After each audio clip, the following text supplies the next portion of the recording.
자, 반갑습니다. 시청자 여러분들도 어릴 적 아마 짜장면을 되게 많이 먹으셨을 것 같아요.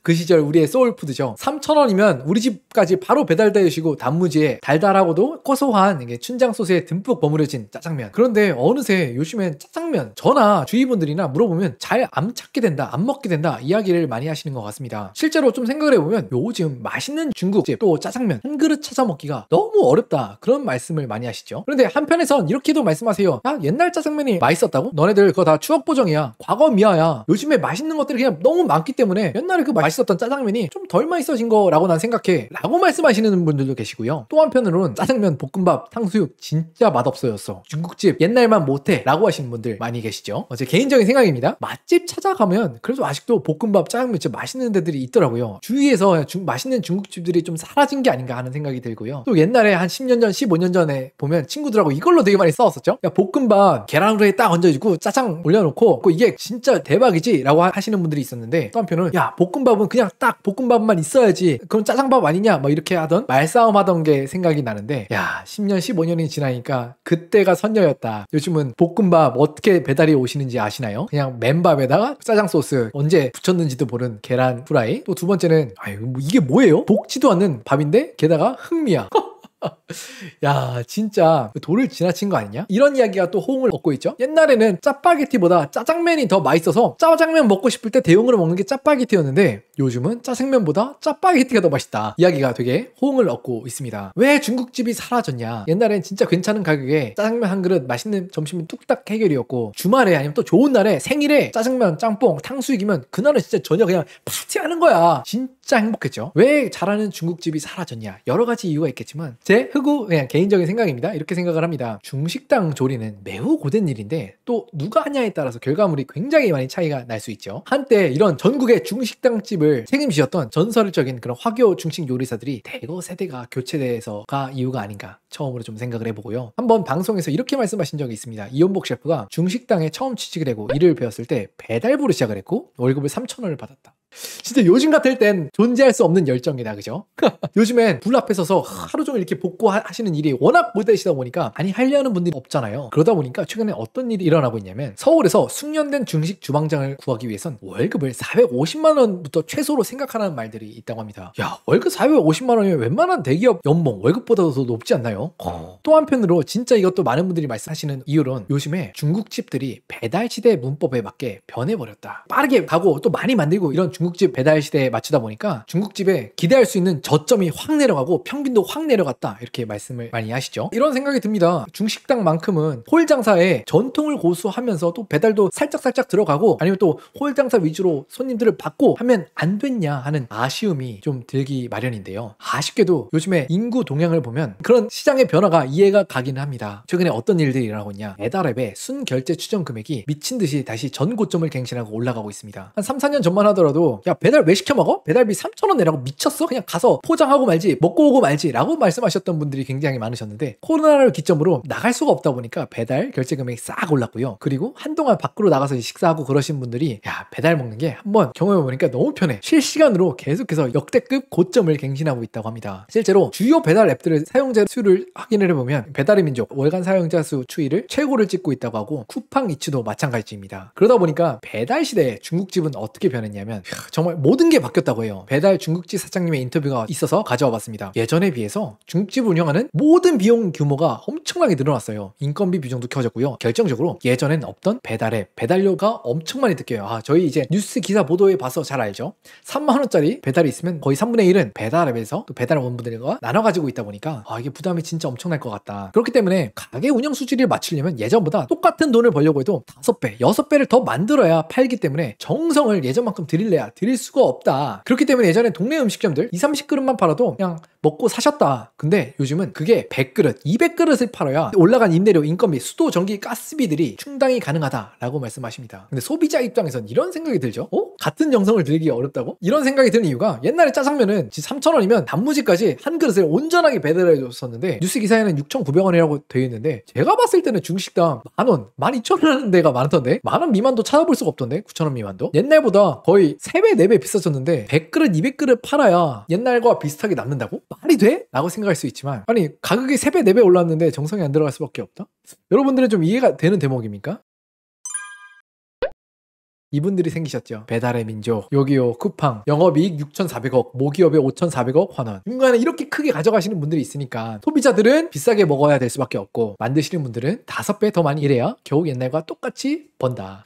제주는 고민 없고 돈은 말이 안 나올 수가 없다. 물론 이렇게 말하면 또 배달 앱으로 인해서 우리 곁에 나온 혁신이 어디 있습니까? 흑우야 너 모르는 소리 좀 하지 마라 라고 생각하시면 뭐 할 말은 없습니다만, 그렇기 때문에 짜장면, 짬뽕, 탕수육 요즘에는 이제 몇 분 만에 바로 내고 바로 주문들 쳐내기 바쁜 그런 상황에서 뭐 10년 경력, 호텔 경력 이런 거 다 필요 없죠. 딱 번들로 미리 왕창 만들어 놓고 즉시 국자로 퍼서 내놓기도 바쁘다. 그렇게 해야만 살아남을 수 있다. 그런 게 중국집이 되었다. 이렇게 되다 보니까 뭐 질적 저하가 될 수밖에 없는 상황인 것 같기도 한데, 어떤 상황인가 좀 제가 유튜브를 많이 찾아봤어요. 제가 뭐 실제로 중국집 가서 인터뷰할 수 있을 만한 약간 상황은 안 돼서 지금 주문이 좀 많은 것 같은데 한 분이 어떻게 동시에 이렇게 여러 개를 하시고 계신 거예요. 아, 네, 지금 동시에 4개 빼고 있습니다. 4개 주문 다 빼는데 5분이면 끝나요.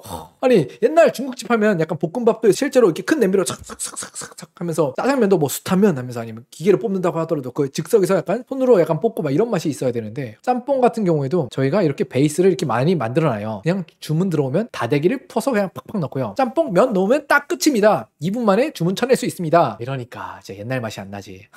제가 개인적으로 더 충격적이었던 건 탕수육 부분이었는데, 주문이 없을 때 탕수육을 미리 튀겨놓는 거예요 라고 하니까, 아 이거 탕수육인데요 저희가 30분 전에 시간 있을 때 약간 주문이 없을 때 그럴 때 미리 좀 튀겨 놓으시고 주문이 들어오면 나간다. 옛날에는 진짜 소스 없이 탕수육만 먹어도 진짜 맛있었습니다. 요즘에 그냥 이 천장이 까질 정도로 튀김도 뻑뻑하고 고기도 없고 그런 데가 너무 많아. 진짜 아쉬워. 근데 이러니까 이런 맛이 날 수밖에 없지, 안 그래요? 그러니까 이게 옛날에는 딱 동네에 하나씩 이렇게 저 집 진짜 잘한다, 저 집 20년 전통이다 30년 전통이다 하던 집들이 있었는데 그런 집들이 다 사라졌어. 근데 요즘에는 이런 분들이 보니까 이렇게 빠르게 막 4분 안에 막 3분 안에 짬뽕, 탕수육 주문 4개, 5개씩 치시는 분들이 매출이 잘 나와. 매출 6천만 원에 마진율은 20% 조금 안 됐네요. 1,526만 원. 그러다 보니까 예전처럼 한 땀 한 땀 볶던 사장님이 설 자리가 없고, 마치 막 경제학에 그런 단어가 있잖아요. 악화가 양화를 구축한다. 오히려 시장에서 퀄리티가 떨어지는 그런 상품들이 더 좋은 상품들을 밀어내는, 오히려 이런 분들 한 땀 한 땀 볶고 있으시면 뭐 1시간에 쳐내는 주문 4-5개나 되겠나요? 그런 분들이 배달 시장에서는 살아남지 못하고 어렵게 되는 그런 상황인 것 같습니다. 요즘엔 그렇다 보니까 중국집 배달시키면 진짜 어떻게 오나요? 진짜 충격적이죠? 야, 배달의 민족 리뷰 그래도 되게 잘 달아주는데 볶은 야채가 올라왔으니까 볶음밥이다. 이놈의 새끼들. 배달 앱들도 좀 문제가 있는 게 3점, 4점 주는 고객들이 거의 없나 봐요. 그러다 보니까 다 최다 4.9x, 4.8 이렇게 나오다 보니까 기본은 4.7에서 시작하는 거야. 그러다 보니까 이게 맛집도 거릴 수도 없고 리뷰 이벤트로 막 그걸 권유하다 보니까 이거 맛이 없어도 이렇게 리뷰를 달지 못하는 그런 문화가 형성되어 있는 게 좀 아쉽기도 하고요. 옛날 어쨌든 근본 볶음밥 그립습니다.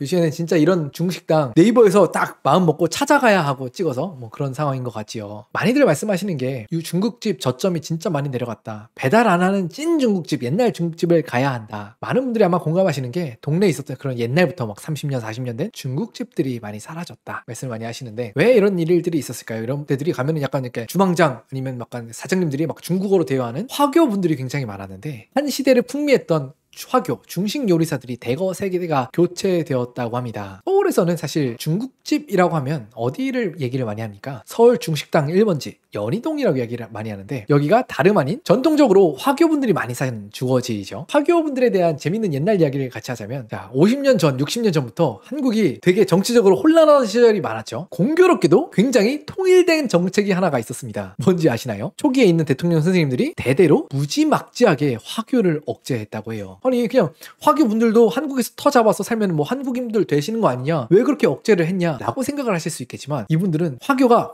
세를 불리고 확장하고 하는 걸 상당히 무서워하셨던 것 같아요. 실제로 화교가 훨씬 더 빠르게 확장했던 동남아에서는 어떤 일이 일어나냐, 중심적인 정치, 경제의 권력을 잡고 있는 분들이 말레이시아, 태국, 인도네시아, 필리핀 할 거 없이 대부분 화교가 엄청난 영향력을 가지고 있습니다. 어느 정도인가 해서 한번 좀 살펴봤더니, 인도네시아의 화교가 차지하는 인구 비중이 3.5%가 안 되는데 총 자본을 가진 숫자는 70%가 되고요. 인구 평균의 20-30배를 가지고 있다는 거잖아요. 필리핀도 25배, 말레이시아가 그나마 2배에서 3배. 근데 이게 이렇게 높은 이유는 말레이시아는 화교가 많이 사니까. 동남아를 가니까 화교가 완전히 그 나라의 금권, 정치, 인맥 이런 것들을 다 싸잡아 장악한다는 거입니다. 근데 그런 비슷한 일이 한국 해방 후에 유사하게 펼쳐지고 있었단 말입니다. 해방이 끝난 직후 한국에서는 이제 너도 잘 살고 나도 잘 살자 한국인들이 으쌰으쌰하고 있는데 명동, 을지로 이런 아주 상업의 중심지에서 화교들이 그 당시에 돈이 많이 되던 이발, 식당, 사채 이런 모든 분야에서 한국인들 업장보다 훨씬 더 잘하고 돈도 많이 쓸어 담고 또 무엇보다도 이 사람들은 돈이 생기면